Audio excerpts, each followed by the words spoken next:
That's a good one for these waters, isn't it, Tophiel? That's about a 30. Now that is a nice Pickwick smallmouth. But that's dinner.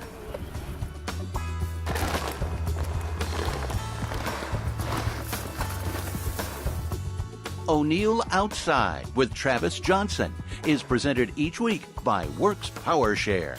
Share batteries, save money. Hello again, everyone. I'm O'Neill Williams, and welcome to our program. Remember last fall, the Hurricane Michael that slammed the Gulf Coast of Florida? Oh, the Panhandle?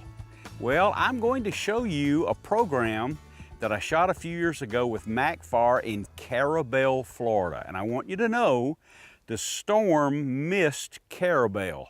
They're up and running, the fish are biting, everything is cool. And I talked to Mac the other day and I said, what would you have me say about Carrabelle? And he said, let everyone know that everything's good and it's old Florida. And that is its attraction. Old Florida. Carrabelle today on O'Neill Outside.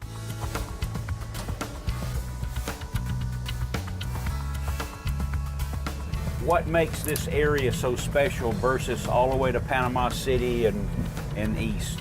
Well, when you get, this is the point, roughly Port St. Joe and back to the east, it's shallow. You got more natural structure. When you go towards the Panhandle, you get good deep water, you got a lot of clean bottom. Those guys make their... They dump stuff out there, cars and things like that. They build reefs. Here we don't do that as much. We got a lot of what we just call hard bottom. And it's an area where there's rocks, little corals and fans. It's very low relief to the bottom, but it's an absolute gold mine. We're not looking for big piles of rocks. You won't see big piles out here. Big is 2 or 3 feet of vertical relief is big in this part of the Gulf. And that's holding fish? That's enough. But now think, if you're that big, you're a 22-inch grouper. Okay, and we've got a 2-foot ledge. That'd be like me and you looking at a 6-foot ledge. Put it in perspective. It's big enough for him to hide. And they, you know, a lot of it's got cracks or it's washed out where the currents washed a cavity out under a rock, and they'll get in that. That's why you don't see them on the graph. I see. You can go places, you look at your sonar, you look at your bottom machine, nothing here. Drop a bait down there, boom, there he is. Because he's in something, he's under something, or he's beside something. So it's different in that regard from bass fishing. So let's go do it. Grouper.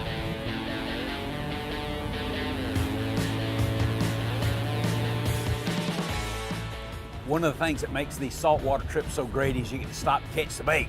We're stopping for pinfish. It's only like 2 or 3 feet deep right here. Little jig head, little piece of squid. We catch our bait before we go out.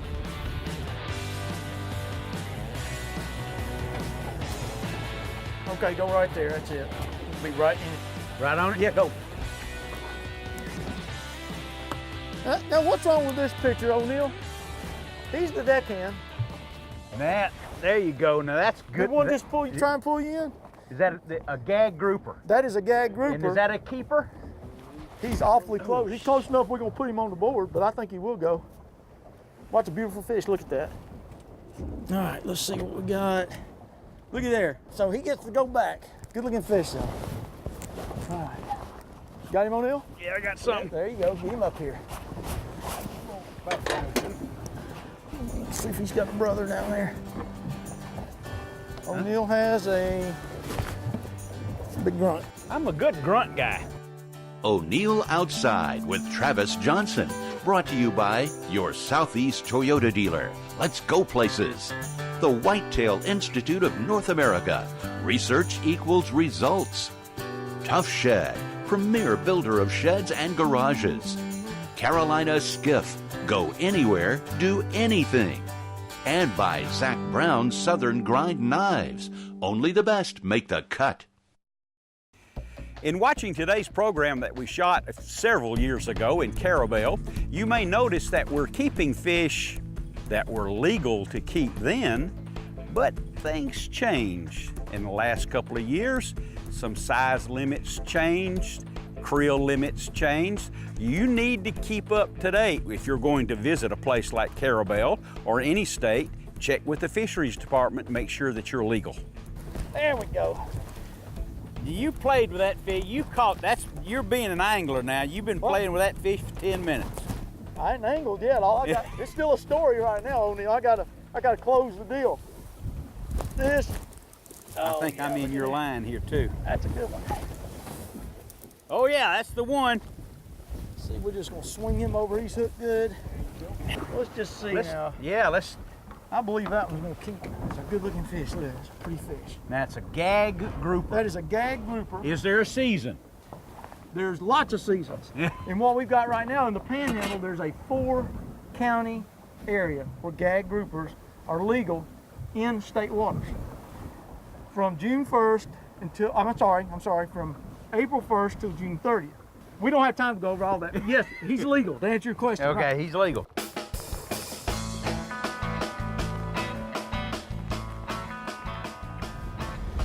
Another grunt.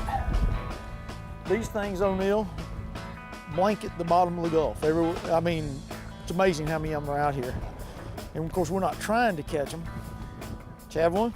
If you downsize, they're very easy to catch. And I think it's generally a good sign. If you got these around, they'll go on the same type of bottom that the grouper's on. So this is a positive, even though you're not fishing. If you find those, your grouper close by. You're in the right place. So.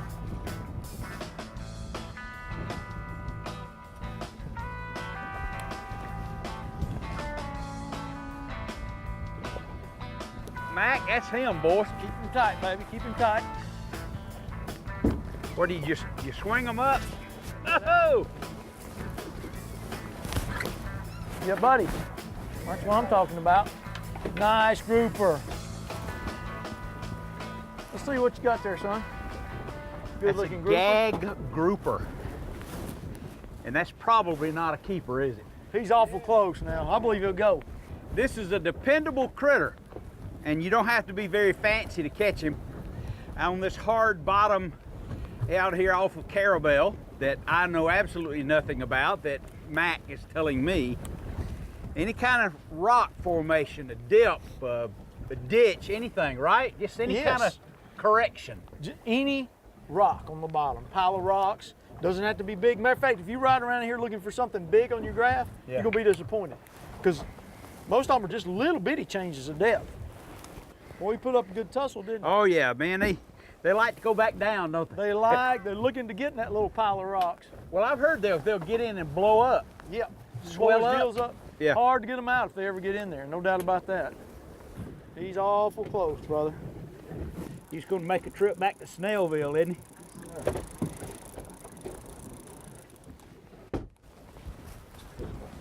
I haven't done this kind of fishing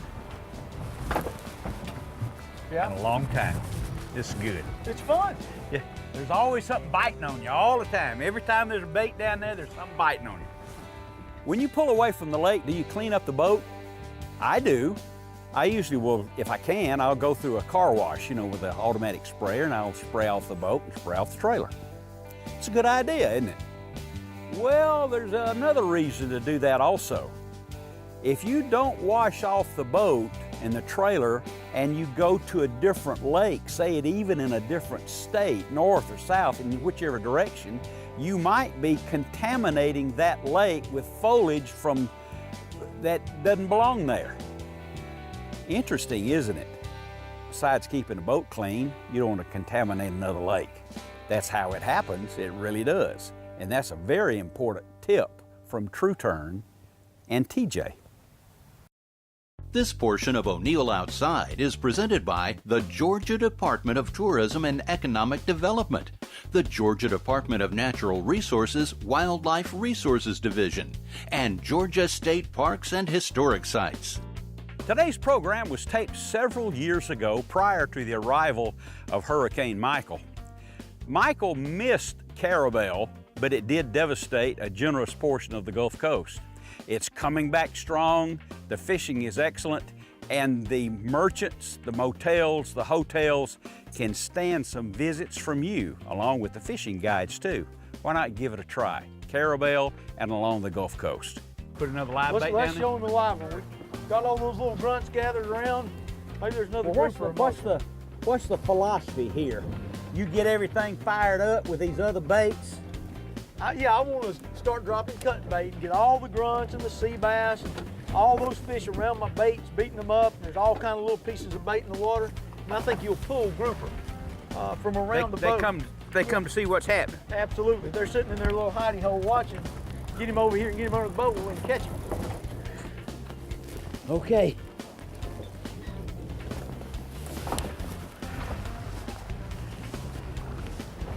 Here goes. Now, he wasn't down there by himself. I don't believe he was. I think he's got a big brother. There Got he him is, now, boys. boys. Boy, you have got the formula now, I'm telling you. And while I'm fighting this fish, I want you to turn to the camera and I want you to tell what happens. Well, what I'm What's trying your to do. technique and why it happens. Oh, look at that. Well, we've got some pretty big areas of just hard bottom or live bottom where there's a lot of fish kind of scattered around. And what I want to do is start fishing cut bait and get some of these smaller fish, the grunts and the sea bass. They're all down there pecking your bait, making a chum slick. And you can pull these guys up under your boat. And then once you get them wound up, you get all those little fish wound up, you fire a live bait down there, and hopefully there's a big old gag grouper waiting on him, just like that one. I gotta tell you, that's an angler's story that works. Getting them fired up with the cut bait. Have we caught a single grouper of any size on cut bait? I don't believe we have today. No. No. But you put a live bait down there and he bites it. Let me measure this guy. How about that? He's going back to Snellville, I guess. What you got, Al? Big grunt, probably. Yep. What is it? No, it's a gag, small one. That is a gag grouper. Absolutely. What's your best day out here, Mac, on keeper grouper? Oh gosh, we've had days where we've had 15, 20. Well, every one of them weighs what, 5 pounds, 8? Yeah, keeper will usually give you 4, 4.5, 5, somewhere in there. For the really big, those 30s and 40s and up like that, you got to go way out, Generally, you got to start getting 80, 100. 100 feet. Yeah, maybe 120. This is pinfish. See him right there? And you hook him right there under that dorsal, right there. And he'll stay upright and he'll swim around like that. He's a real sturdy little critter. And Mac's philosophy is, and it really does work, you put down cut bait, you get the small fish, the black bass and the grunts and all, get them going, and then when you, no? False alarm. Oh man, thought he had him. And then the grouper comes along, he likes live bait, and I just broke off on a giant bass. A giant grouper, that is. Broke 50-pound test line. Sounds like a story, doesn't it? Pretty easy, broke it's what I noticed. Yeah, it's right. I got him up off the bottom though. I got him out of the hole. Even when you get them up on the those rocks are so abrasive. Everything down there is just sharp. Even 50, 60-pound test turns it into 2. Yeah. Like that, so. It Doesn't was a take clean much. break. It wouldn't break Yeah, at the no, knot. that's all it had. He ran you up in a rock. That's part of bottom fishing. This piece of that mackerel you caught. Oh, What is it? the big gag. Keeper? Yeah, oh yeah, he'll measure. Oh boy. There we go. Hold that out. Hey, Al, you did good, boy. Good looking fish right there, Mr. Al. Way to go. That's a. Let's take a look and measure him. Huh? What do you say? Well, that's a pretty fish. Good job, Mr. Al. 24 plus. Yeah, he's easy. All right, hold him up there. Look at that. Big old shallow water grouper. Shallow water being a relative term. You know, most people think. Now this is as shallow as any kind of grouper is going to be, isn't it? Yeah, they get occasionally shallow, 20. Really? Yeah, but in the cooler months. When it gets hot, he'll go deeper. Cools off, he'll come in. Okay. So to depths of 20 to 40 feet when it's cool. Like if you came here in August, when the water's really hot, you probably would catch some little grouper, but you wouldn't catch many keepers. But say from November into June, middle of June, the bigger fish will be here. It gets hot, they head out. They head out, so More you like catch them at 60, 80, 100. 100 feet? Mm-hmm. So, Is that as good a eating a grouper as any? I think, yes. I caught some one time that was strawberry. Yeah. That was supposed to be really good. All the groupers are good table fish. Yeah. That one right there, he's hard to beat. All groupers are good. Mac likes grouper. I like groupers. You All sure right, do. I do. Let's keep him. Let's keep him. All right. 5 and 6 foot seas and a rain squall has run us inside, but it gives us an opportunity to take a good close look at the tackle. And that's not something for bottom fishing at Lanier. No, this is pretty specialized tackle, and you got to beef up or you'll never get these grouper out of their little hidey holes. They're very object oriented, they're in the rocks. This is a great rod for bottom fishing all over the Gulf. This is a Tiger, ugly stick, Tiger. It's what they call a custom. It's a good tough rod in a nutshell. Pin 320 reel. We've got these spooled with 50-pound test. We're using an 80-pound leader because again, we got so much rock, so much debris down there, and it's really razor sharp. So if you go with anything smaller, you just lose a lot of fish. Now, depending on how deep we're fishing, we may even beat the reels up more. We're only 30, 40 feet. So this one does nicely. And this is just a really good all-around setup, fairly inexpensive. It works. 8-ounce egg sinker, swivel, leader, and your hook. You've got to stay in touch with it. You got to stay in touch with it. We're using a circle hook. If you're fishing for reef fish in the Gulf of Mexico, you have to use a circle hook. So oh yeah. Pretty simple. Once you get them hooked up, they're hooked. Pretty much that circle hook will do its job. Now, the second thing I want to talk about is that I've been with you at Lake Lanier for spotted bass, for stripers, on and on and on over the years. You've been a guide at Lanier for? 31. This will finish my 31st year. He knows where they live. But this is a different gig here. This is. We're starting to take some folks down here, particularly for the shallow water thing in the spring. It's a fun trip. I've always loved to fish for grouper, and Busman's holiday, maybe. You betcha. There's something going to be pulling on your string all the time. You won't get bored. And it's a heavy string. It's a heavy string. You betcha. We have more from O'Neill and Travis, but first, let's thank these sponsors. Your Southeast Toyota dealer. Let's go places. The Furminator, best food plot implement on earth. Year One muscle car parts. O'Neill's new reel gun and marine oils. Naturally the best. And by Crocodile Bay Eco Resort in Costa Rica. Now, let's join O'Neill for wild game and fish recipes on the Big Green Egg. Let's try something a little bit surprising. So you got to give me some leeway on this. Get ready, you're going to have the recipe. Cream cheese. Parmesan. This is some kind of cheese. Mozzarella, and that other was mozzarella, and then that's Parmesan. Sour cream. You'd think after doing this for 12 or 14 years, I'd be better at it, but I'm just basically clumsy with this food. Paprika, that was bacon. Paprika, garlic. Have I ever cooked anything without garlic? Not really. Okay, then mayonnaise. Because it's spinach dip, I'm going to put in some spinach. All right, give me a few minutes now, and I'm going to cook this on the egg. After stirring extensively, I put it in a baking dish, and here's a surprise for you.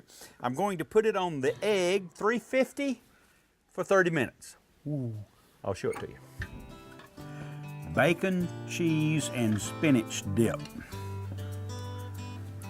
I don't think you probably want to even get this recipe. You can look for it if you like at o'neilloutside.com, biggreenegg.com, and you can hear me say that Big Green Egg is the ultimate cooking experience. But I wouldn't give this a try at all if I were you. Time for the Zach Brown Southern Grind guest book this week from, close by, Levi Boeing from Cumming, Georgia. And he wants to know, how can I see your 2017 Big Green Egg recipes? You can see all of the shows, should you care, and all of the recipes by going either to o'neilloutside.com or on O'Neill Outside YouTube. Get all the recipes there. I know you'll want to try them. If you'd like to be awarded a Zach Brown Southern Grind Jackal Black and Tan knife, a knife you'll want to keep forever, then visit o'neilloutside.com, the Southern Grind guest book. Leave your question, your comment there. If we use it on the show, we'll send you the knife, or Zach will send you the knife. I do that every time. I will tell you this, anchoring in 40 feet of water with 5 and 6 foot waves and a 20-knot wind is an operation. And Matt got it done, but I want you to see this anchor. It is very unusual. Does it have a name? Yeah, we call this just a rock anchor. This particular anchor is made by Driftmaster Rod Holders. Now, this one is, it's seen some love. We beat it up pretty bad this weekend. We broke a tine off of it. We bit 2 of the other tines. But if you're thinking a traditional fluke anchor, this is an anomaly. But we're fishing a lot of areas that have a lot of rock, and this will actually grab and hold better. And we prefer this when we're fishing those old hard natural bottom areas. And what I've got here, and you gotta have a really nice length of chain. I don't care what kind of anchor you got. If you don't have that chain to hold it on the bottom, it won't grab. What I've done with this one, you see, instead of just having it, the anchor secured to the chain here, we've secured it to the bottom. Chain comes down, we've got it tie wrapped here. Because if it gets hung and you can't get it free, what will happen, we'll circle around, these tie wraps will break, and then all the force of the anchor is not pulling it this way, which essentially, let's say it's hung like this and we pull it this way, it'll never come out. But when these break off and we get back here and the chain's here, it pulls it backwards right out of whatever you hung in. Put a couple more tie wraps on it and you're good to go. That's why the different configuration. Well, with the numbers, you've got to anchor up and to get over these numbers and the rock A piles. grouper is very specifically object oriented, and if they're biting good, they'll move, but a lot of times you're better off if you can make the bait go to where he lives instead of trying to make him come to you, you get more bites. Plus, it's easier to get him out of his little hidey hole when you're sitting right on top Straight of his down. head. Yeah, That's another reason for the heavy tackle too. Give Mac a call. He's on my website, and you can find Mac Farr, Captain Mac Farr. Take a trip down here to the Gulf, to the big city of Carrabelle, Florida. Absolutely. Good place to visit. You No betcha. doubt. Maybe a good place to live someday. You never know.